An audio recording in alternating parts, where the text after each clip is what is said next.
My name is Rosie, and at 56 years old, I thought I knew everything about loss. 2 years ago, my husband David died suddenly from a stroke, leaving me alone after 32 years of marriage. We had a good life, a beautiful son, and dreams we were supposed to live together, but there was one secret I kept from my son after David passed: a house in Spain, a house that held more than memories. And last week, when he finally found out what happened, left me completely shocked. Before I dive into this story, I would love to know where you are watching from. If you have ever kept a secret to protect something precious, go ahead and hit that like button.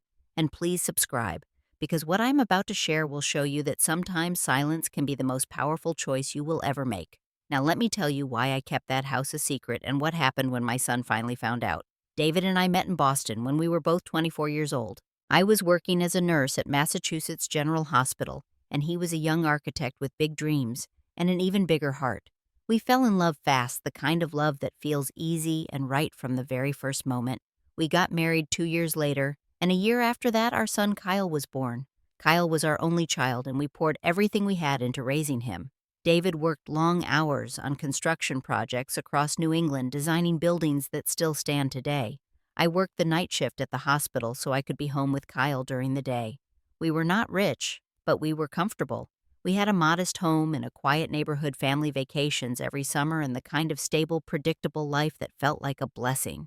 David was the kind of husband who never forgot our anniversary. Every year, he would leave a handwritten note on my pillow telling me all the reasons he loved me. He remembered the small things, like how I took my coffee with just a splash of cream or how I loved walking along the Charles River on Sunday mornings.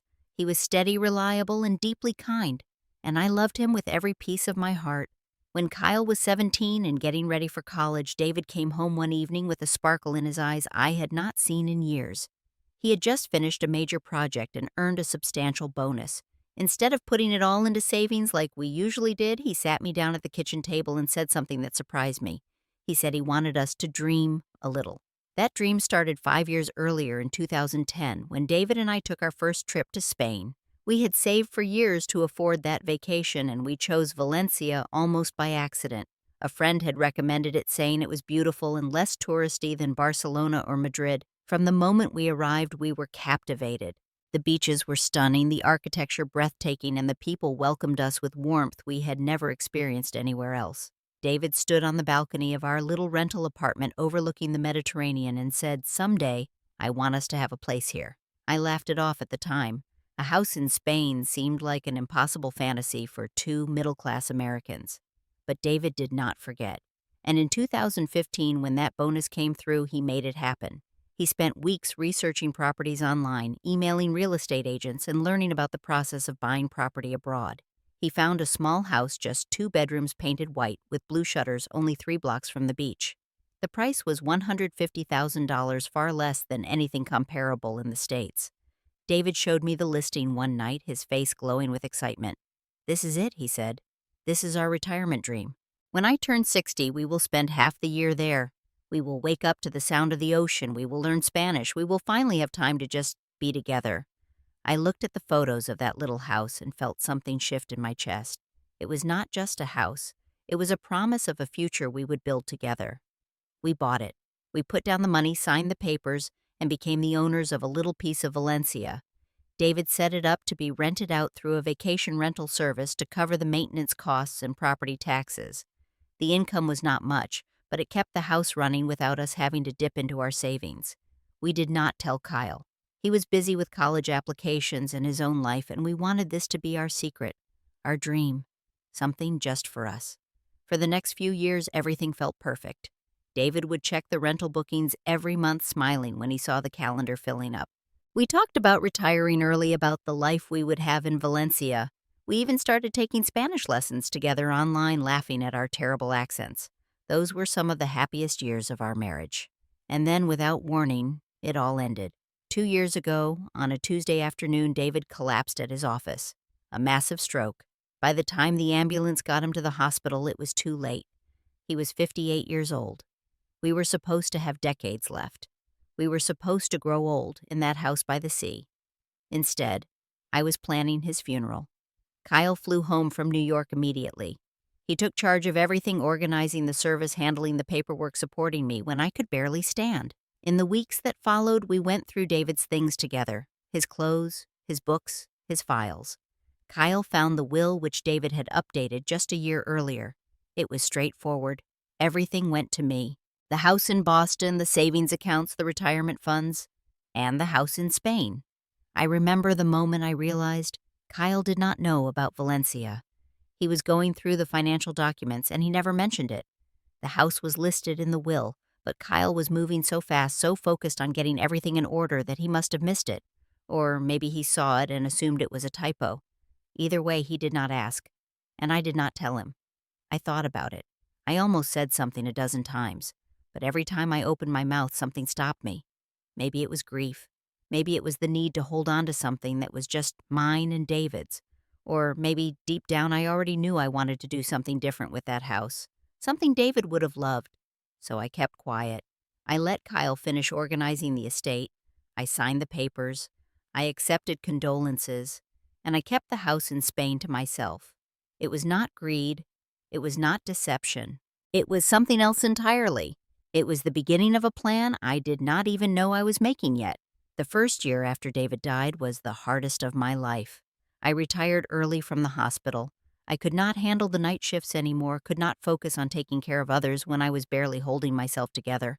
I lived off the pension and David's life insurance, which was enough to keep me comfortable. The house in Boston felt enormous and empty without him. Every room held memories. His coffee mug still sat in the cabinet, his jacket still hung by the door. Kyle called every week, checking in, making sure I was eating, making sure I was not spending all day in bed. He was busy with his job at a law firm in New York, working brutal hours, but he always made time for those calls. I appreciated it, even though I could hear the exhaustion in his voice. He was 29, then single, completely consumed by his career.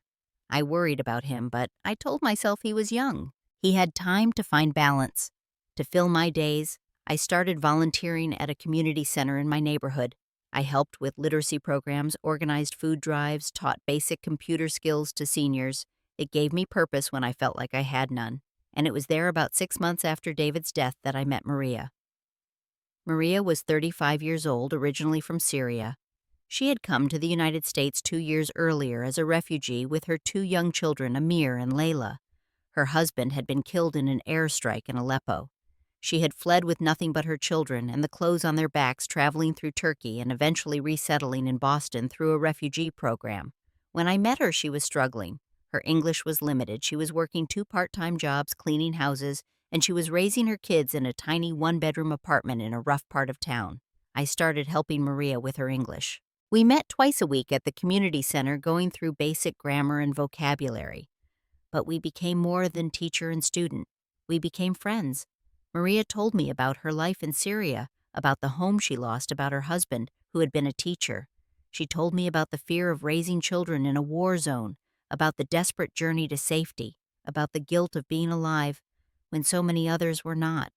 I saw myself in Maria, not the specifics of our stories, but the grief, the loss, the struggle to rebuild a life after everything you knew was gone. And I saw her children, Amir and Layla, bright and sweet and desperate for stability. I wanted to help. I needed to help. Through Maria, I met other refugee families at the community center, families from Afghanistan, from Congo, from Yemen. All of them had similar stories: trauma loss and the overwhelming challenge of starting over in a country where they did not speak the language and had no support system. Most of them were crammed into overcrowded apartments or temporary housing. Some were even homeless, staying in shelters while they waited for assistance. And that was when the idea came to me: the house in Valencia. It was sitting there being rented out to tourists who stayed for a week and left. What if I used it differently? What if I used it to help people who actually needed it? I reached out to organizations in Spain that worked with refugees. I found one called Hope Bridge Foundation based in Valencia. I spoke to the director, a woman named Isabel, and explained my idea. I owned a house near the beach. I wanted to offer it free of charge to refugee families who were trying to resettle in Spain. They could live there while they looked for work, learned the language, and got back on their feet. Isabel was stunned. She said housing was one of the biggest obstacles for refugees. Most landlords would not rent to them. Having a safe, stable place to stay, even temporarily, could change everything. We set it up.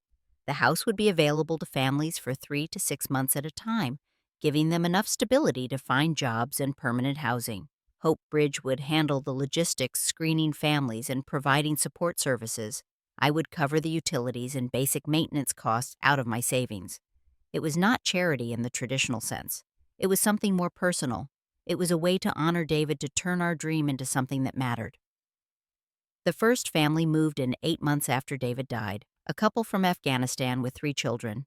They had been living in a refugee camp in Greece for 2 years before being resettled in Spain.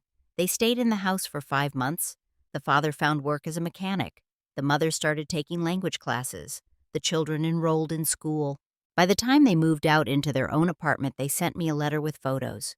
They wrote, "Your home gave us hope. We will never forget your kindness." I cried when I read that letter, and I knew I had made the right choice. Over the next year and a half, 4 more families lived in that house. Each one sent me letters, photos, updates on their lives. Maria, the woman I met at the community center, eventually moved to Valencia herself. Hope Bridge helped her relocate, and she found work at a restaurant. Her children thrived in school. She wrote to me every month telling me how grateful she was, how the house had been a turning point. But I never told Kyle. Not about the house, not about what I was doing with it. Part of me wanted to. Part of me thought he would understand, that he would be proud. But something held me back. And as time went on, I started to notice changes in my son that made me glad I had kept quiet. Kyle was doing well at his law firm. Too well, maybe. He got promoted to senior associate, started making serious money, and his personality shifted. When he called, he talked less about life and more about deals, bonuses, billable hours. When he visited, which became less and less frequent, he seemed distracted, always checking his phone, always thinking about the next case. He bought an expensive car, moved into a luxury apartment, started wearing suits that cost more than I used to make in a month. One weekend, he came home to visit and started asking questions about my finances. "Mom, are you managing okay financially? Do you need help with anything?" I reassured him I was fine. David left me well taken care of. But then Kyle said something that made my stomach turn. He said, "You know, if you ever need to downsize this house, let me know. Boston real estate is hot right now. You could make a lot of money. We could invest it, grow it. You do not need all this space." I looked at my son and barely recognized him. This was not the boy David and I raised. This was someone who saw everything, even his childhood home, as a transaction. I told him I was not ready to leave the house. He shrugged and said, "Just think about it." But I could see it in his eyes. He was calculating. He was already imagining the payout. That was when I knew for certain I could not tell him about the house in Spain. If he knew about it, he would want to sell it. He would say it was practical, that it made financial sense, that I did not need a house sitting empty on another continent. He would never understand what it meant, what it was doing, and I could not bear the thought of losing it. So I kept my silence. I lived my quiet life in Boston, volunteering, staying in touch with the families in Valencia, and watching my son drift further and further away from the person I thought he was. And I told myself that someday maybe he would find his way back. But until then, the house in Spain was my secret, my purpose, my way of keeping David's dream alive. The call came on a Tuesday evening in October. I was making dinner, something simple, just soup and bread, when my phone rang. I saw Kyle's name on the screen and smiled. He had not called in almost 3 weeks, and I missed hearing his voice. But the moment I answered, I knew something was wrong. "Mom." His voice was cold-clipped. "We need to talk. Now." My heart jumped. "What is wrong? Are you okay? Why did you not tell me about the house in Spain?" The room tilted. I gripped the edge of the counter to steady myself. "How did you find out?" Kyle's voice was sharp, angry. "I was updating your insurance policies. You know, making sure everything is in order for you. And I found paperwork, property documents for a house in Valencia, bought in 2015. In your and Dad's names." I tried to keep my voice calm. "Kyle, I can explain." "Explain." He cut me off. "You have been hiding this from me for 2 years, since Dad died. What else have not you told me?" "It is not like that." "Then what is it like?" He was shouting now. "You own a house in Spain that I knew nothing about. How much is it worth? Are you renting it out? How much money are you making that you never mentioned?" I wanted to explain, but I could hear in his tone that he was not ready to listen. "I said we should talk about this in person. Damn right we should. I'm coming to Boston this weekend, and you better have answers." He hung up before I could say anything else. I stood in my kitchen staring at the phone in my hand and felt the weight of everything crashing down. This was the confrontation I had been avoiding for 2 years, and I knew it was not going to be easy. That weekend felt like the longest of my life. I barely slept. I rehearsed what I would say, how I would explain, but every version sounded defensive and inadequate. I knew Kyle was angry, and I knew that anger was rooted in something deeper than just the house. It was about trust, about feeling left out, about money. Saturday afternoon, Kyle's car pulled into the driveway. He got out, his face set in hard lines, and walked into the house without even hugging me. He dropped his bag by the door and went straight to the living room, sitting down on the couch like he was about to conduct a business meeting. I sat across from him, my hands folded in my lap. For a moment, neither of us spoke. Then Kyle broke the silence. "Start talking." I took a breath. "Your father and I bought that house in 2015. We went to Spain years before that and fell in love with Valencia. When he got a bonus from a big project, he wanted to use it to buy a little place there. It was supposed to be for our retirement. We were going to spend half the year there when he turned 60. Kyle's jaw tightened. "So you have owned it for almost 10 years and never thought to mention it. We wanted it to be ours. Just ours. You were busy with college and your life. We did not see the need to tell you then. It was our dream." And after Dad died, Kyle's voice was rising. "You still did not think I should know. I did not know how to tell you. How about the truth, Mom?" He stood up, pacing. "How about saying, by the way, your father and I own another property that is probably worth a couple $100,000. It is not about the money, Kyle. Then what is it about?" He spun around to face me. "Because from where I'm standing, it looks like you have been hiding assets, and I have a legal right to know about this. Dad's estate should have been divided. I am entitled to half." Those words hit me like a slap. Entitled. That was the word that broke my heart. Your father left everything to me in his will. You know that. You read it yourself. I read it fast. I was grieving. Maybe I missed things. He crossed his arms. "But that house is part of the estate. Legally, I have a claim." I stared at my son, this stranger in an expensive suit, and felt tears prick my eyes. "You want to take me to court? Over your father's house? I want what is fair. Fair." My voice cracked. "Do you even know what I have been doing with that house?" Kyle frowned. "What are you talking about? I have been letting refugee families live there, for free. Families who lost everything who are trying to rebuild their lives. I work with a foundation in Valencia. They have been using the house for almost 2 years now. It has helped 5 families get back on their feet." Kyle stared at me like I had lost my mind. What I have been using the house to help people." He shook his head, disbelief turning to anger. "You are giving away a property worth hundreds of thousands of dollars to strangers. Are you insane?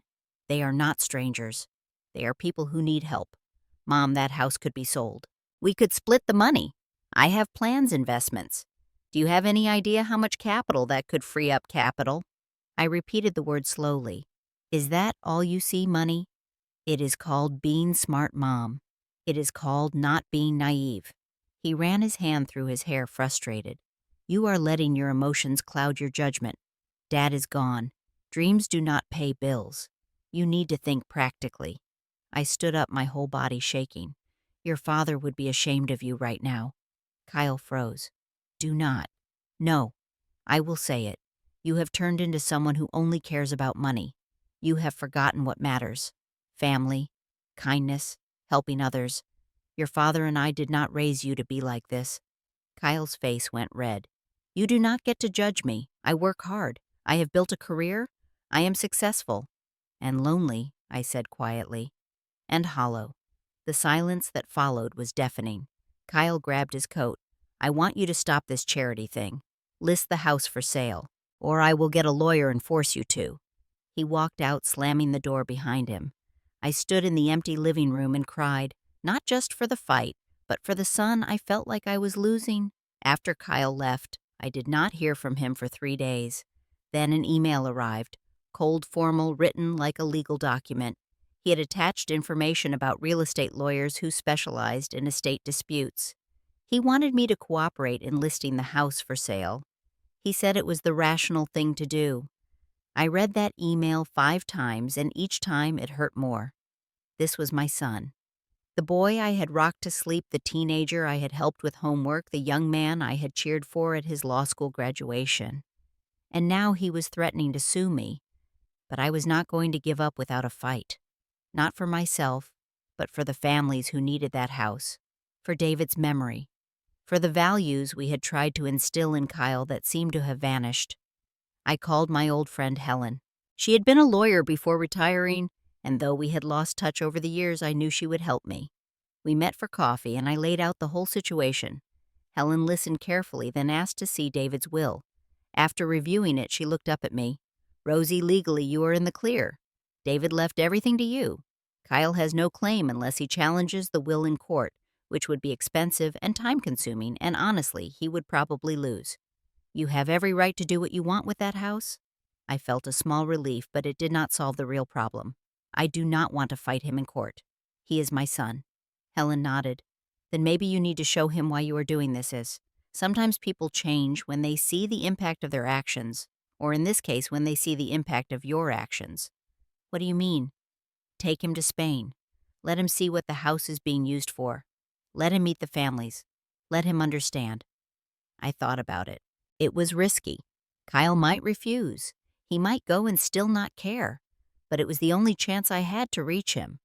I went home and drafted a plan. I reached out to Isabel at Hope Bridge Foundation in Valencia and explained the situation. She was sympathetic and immediately offered to help.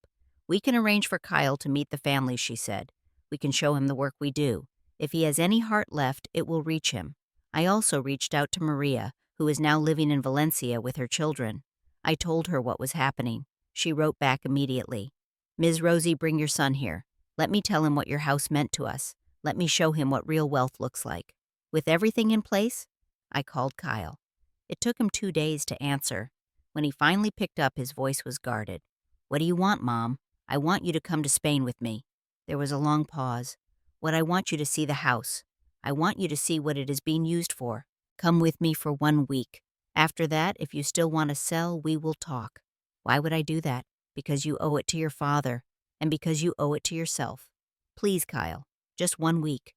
He was silent for so long I thought he had hung up. Then he sighed. "Fine, 1 week. But this does not change anything, Mom. I still think you are making a huge mistake. I understand. Thank you." After we hung up, I sat in the quiet of my living room and prayed. Prayed that this would work. Prayed that somewhere inside my son, the boy I raised, was still there. Prayed that David was watching over us, guiding us toward something better. I booked our flights for mid-November. I arranged everything with Isabel.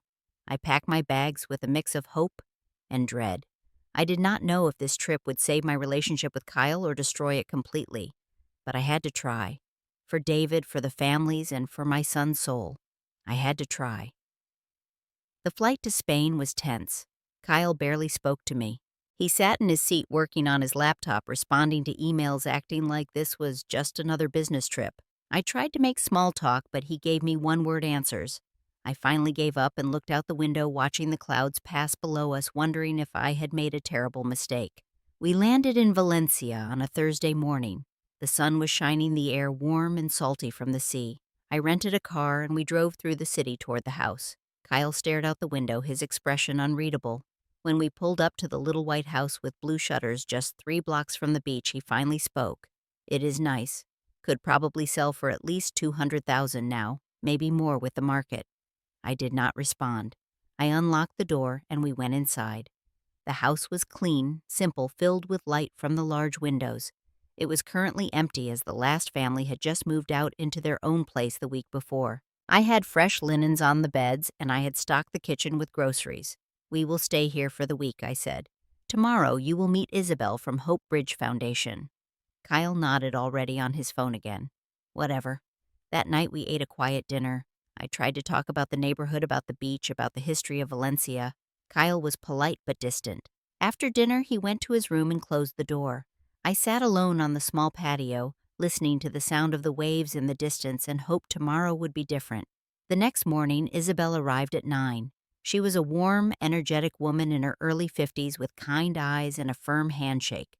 She greeted me with a hug and then turned to Kyle. "You must be Rosie's son. It is an honor to meet you. Your mother is a hero to so many families." Kyle shook her hand, his expression neutral. "Nice to meet you." Isabel drove us to the Hope Bridge Foundation office, a modest building near the city center. Inside the walls were covered with photos of families, children, success stories. Isabel gave us a tour, explaining the work they did. "We help refugees resettle in Valencia," she said. "We provide language classes, job placement, legal assistance, and most importantly, housing support. Your mother's house has been a lifeline for families who arrive with nothing." She showed us statistics, charts, stories. In the past 2 years, 5 families had lived in the house. All 5 had found jobs. All 5 had moved into permanent housing. All 5 had children now enrolled in school, thriving, building futures. Kyle listened, his face still hard to read. But I saw something flicker in his eyes when Isabel showed him a photo of a family from Afghanistan. The father, mother, and 3 small children standing in front of our house smiling. "This family lived in a refugee camp in Greece for 2 years," Isabel explained. "They were approved for resettlement in Spain, but when they arrived, they had nowhere to go. Shelters were full. They were about to be sent back. Then we placed them in your mother's house. Within 3 months, the father found work as a mechanic. The mother started taking Spanish classes. The children started school. They are doing beautifully now." Kyle stared at the photo. "Where are they now?" "They have their own apartment. The father is saving to buy a car. The oldest child wants to be a doctor." Isabel looked at Kyle directly. "Your mother did not just give them a house. She gave them a future." After the tour, Isabel took us to a small cafe nearby. She ordered us coffee and pastries, and then she said, "There is someone who wants to meet you." I invited her to join us. "I hope that is okay." Before I could ask who, the door opened and Maria walked in. My heart leapt. She looked wonderful. Her hair was pulled back, she was wearing a neat dress, and she had a brightness in her eyes I had not seen when we first met in Boston. Behind her were Amir and Layla, both taller than I remembered, holding hands. Ms. Rosie Maria rushed over and hugged me tightly, tears in her eyes. "I have missed you so much." I hugged her back, my own tears flowing. "I have missed you too." Maria turned to Kyle, her expression serious. "You must be Kyle. Your mother has told me about you." Kyle stood awkwardly, clearly uncomfortable. "Nice to meet you." Maria sat down and the children sat beside her. She looked at Kyle and began to speak, her English much improved since the last time I saw her. "I want to tell you what your mother did for us. In Syria, I had a home. I had a husband. I had a life. Then the war came. My husband was killed. Our house was destroyed. I ran with my children because staying meant death. We went to Turkey, then to Greece, then here. Everywhere we went, we were nobody. Refugees. Outsiders. People looked at us like we were problems." Her voice cracked. "We had no money, no home. We slept in shelters with 50 other people. My children cried every night. I did not know how to help them. Then Hope Bridge told us about a house. A kind woman from America was letting us stay there free. I thought it was a mistake. Nobody gives something for nothing. But your mother did. She let us live in that beautiful house for 6 months. My children had their own room. We had a kitchen. We had safety. I found work. I saved money. I learned Spanish. And now we have our own apartment. I have a job at a restaurant. Amir is top of his class in math. Layla loves to draw. We have a future." Maria reached out and took Kyle's hand. He looked startled but did not pull away. "Your mother is an angel," she said softly. "She gave us hope when we had nothing. This house is not just a building. It is a second chance for people like us. It saved our lives." Layla, the younger child, reached into her backpack and pulled out a piece of paper. She handed it to Kyle shyly. It was a drawing, a white house with blue shutters surrounded by flowers with a bright sun overhead. At the bottom, in careful letters, she had written, "Thank you." Kyle took the drawing, his hands trembling slightly. He stared at it for a long time. Then he looked at Maria, at her children, at me. I saw his face begin to crumble. The hard shell he had built around himself was cracking. "Thank you for sharing your story," he said quietly. His voice was thick. We stayed at the cafe for another hour. Maria told us more about her life, about her hopes for her children, about the community she was building in Valencia. Amir and Layla warmed up to Kyle, showing him their schoolwork, telling him about their friends. And I watched my son's face transform. The coldness melted. The defensiveness faded. And in its place, I saw something I had not seen in a long time. I saw the boy I raised, the boy who cared. When we finally said goodbye, Maria hugged Kyle. She whispered something in his ear that I could not hear, but whatever it was, it made Kyle nod his eyes wet. We walked back to the car in silence. Kyle did not say a word the whole drive back to the house. When we got there, he went straight to his room. I gave him space sitting on the patio, watching the sun set over the ocean and praying that something had shifted.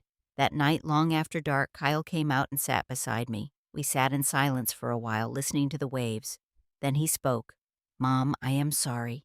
His voice broke, and I turned to see tears streaming down his face. "I am so sorry. I was so focused on money, on success, on what I wanted. I forgot what really matters.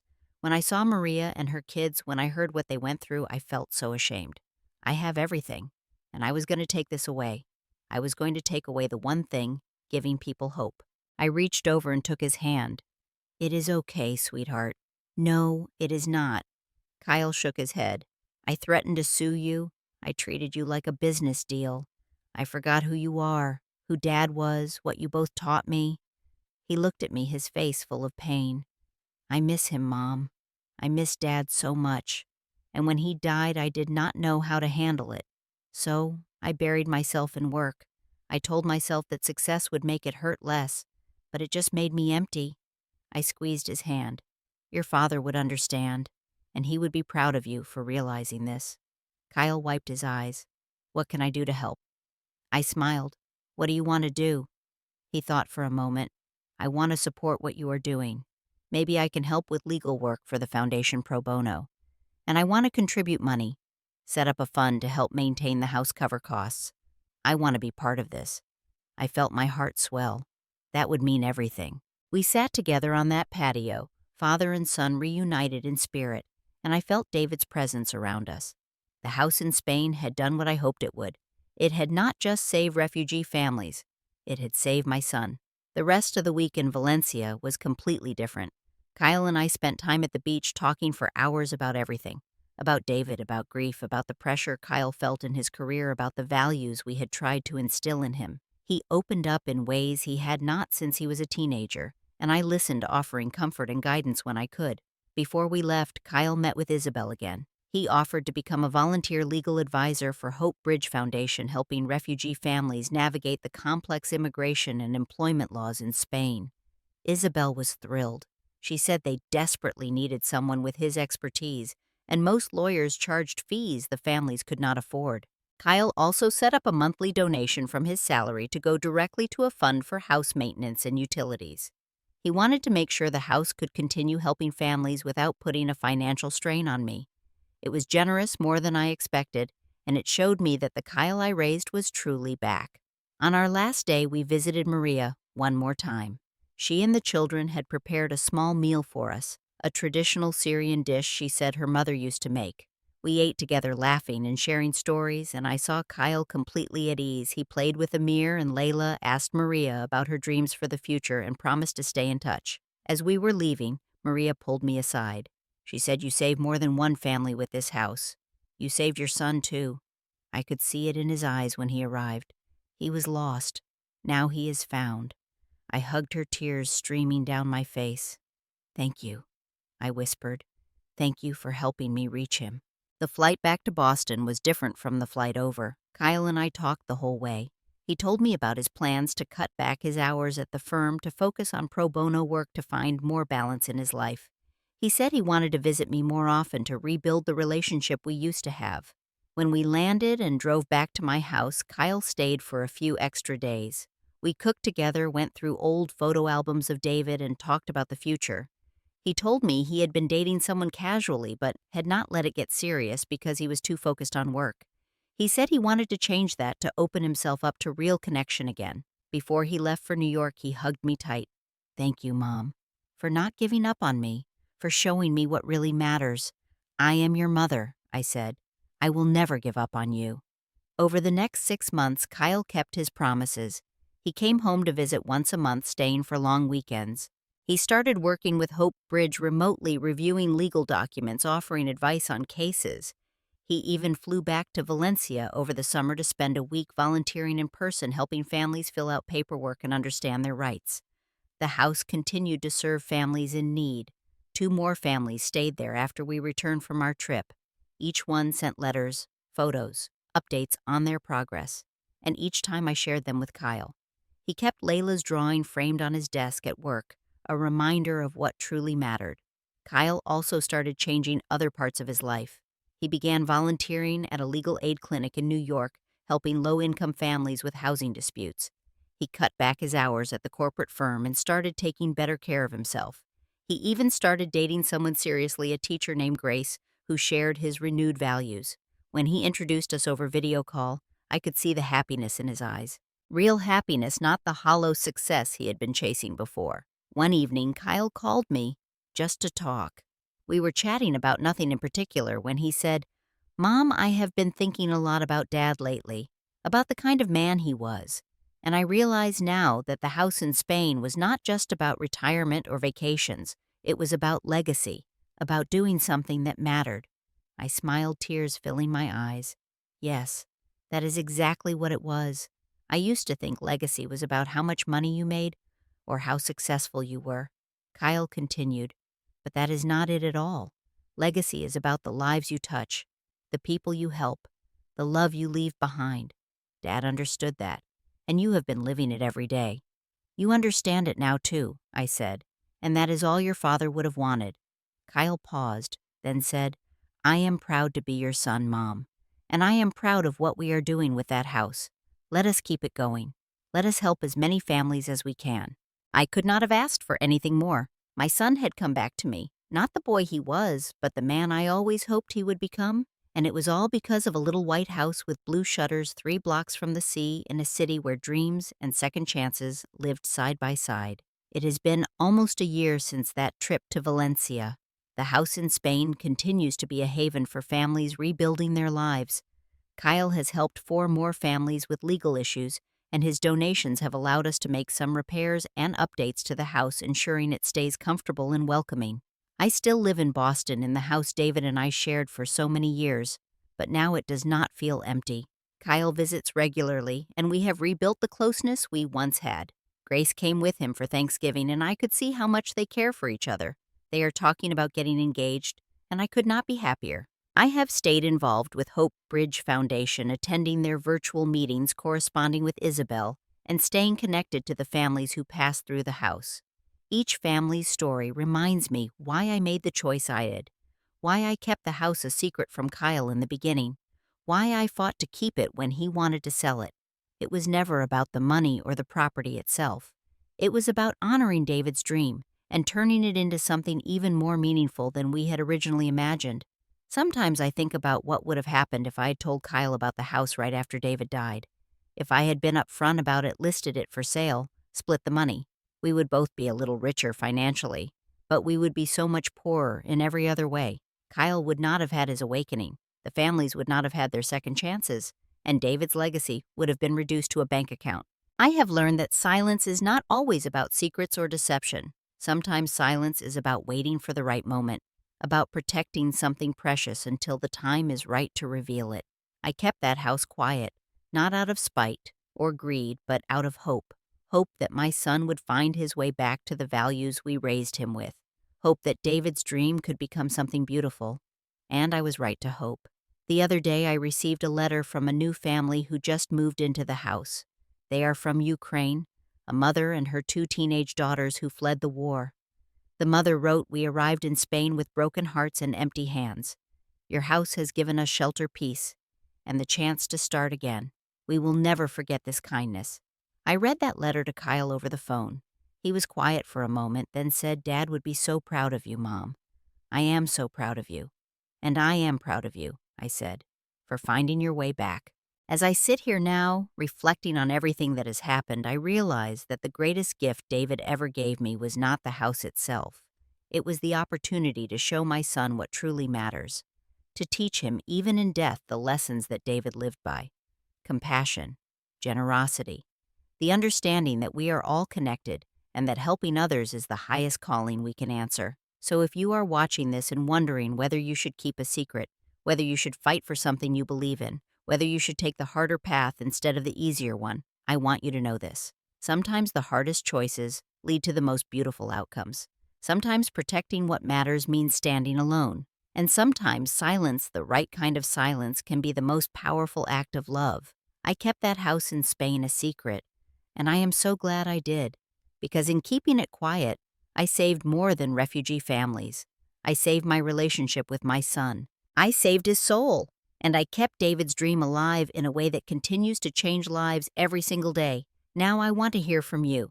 Have you ever had to make a difficult choice to protect something you believed in? Have you ever kept a secret that ended up being the right decision? Share your story in the comments below. I would love to hear from you. And if this story touched your heart, please hit that like button and subscribe to this channel. Share this video with someone who needs to hear it. Sometimes we all need a reminder that doing the right thing is worth it, even when it is hard. Thank you for listening to my story. Thank you for being part of this community. And may you always have the courage to protect what truly matters, even when the world tells you to do otherwise. Take care, and I will see you in the next story.